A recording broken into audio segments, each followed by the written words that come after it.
പരബ്രഹ്മം അല്ലാതെ ഇവിടെ മറ്റൊന്നുമില്ല.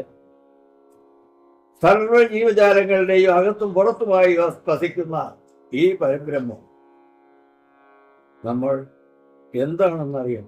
അതിന് ആദ്യം വേണ്ടത് അവനവന്റെ ഉള്ളിലേക്ക് ആത്മസ്വരൂപത്തെ അറിയുക.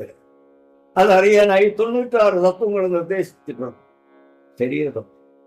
ഈ 96 ശരീരതത്വം പഠിക്കുമ്പോഴും നമുക്ക് ഈ സത്ത് എന്താണെന്നും ചിത്ത് എന്താണെന്നും സ്വയമേവ നമുക്ക് നമ്മുടെ ആത്മാവ്, നമ്മുടെ ഗുരു, നമ്മുടെ ആത്മാവ്, ആ ആത്മഗുരു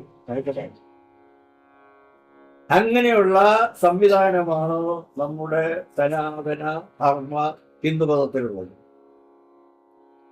എത്ര ഋഷിമാർ